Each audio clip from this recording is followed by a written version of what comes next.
Shalom teman-teman yang terkasih.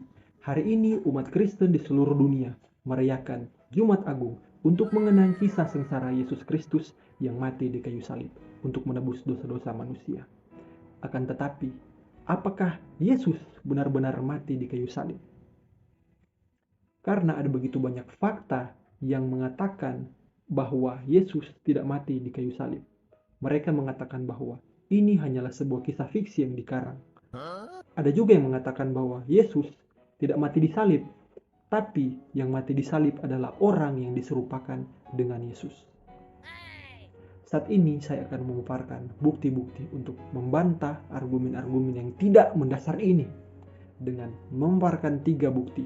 Yang pertama dari Alkitab sendiri, yang kedua dari dokumen sejarah orang-orang non-Kristen, dan yang ketiga sebuah bukti akademis dari jurnal American Medical Association.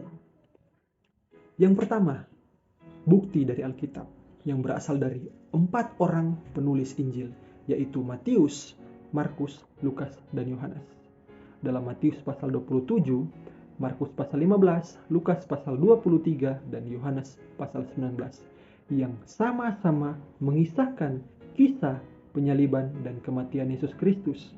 Padahal kitab-kitab Injil ini ditulis oleh 4 orang yang berbeda, pada waktu yang berbeda dan pada tempat yang berbeda. Namun mereka mengisahkan kisah yang sama. Bukti yang kedua, yaitu bukti di luar Alkitab.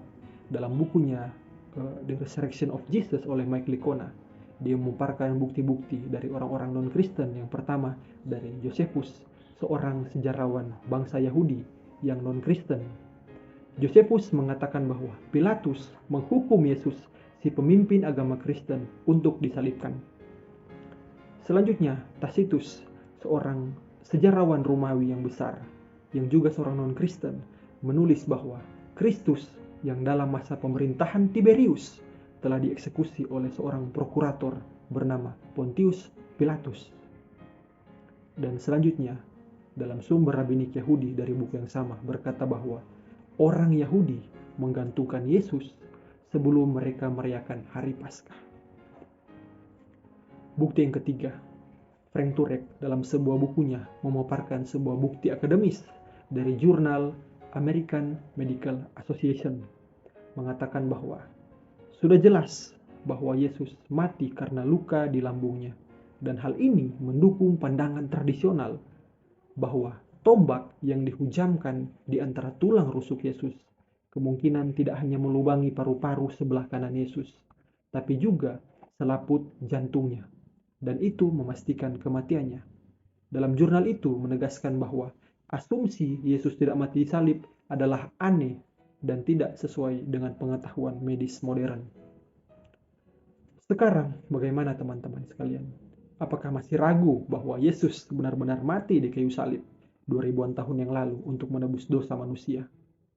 Saya mendorong kita untuk menghayati kebenaran ini sebagai bagian dari anugerah Yesus yang besar bagi kita dan menerimanya dalam hidup kita sebagai Tuhan dan Juru Selamat. Selamat menghayati Jumat Agung. Semoga Tuhan menolong kita sekalian.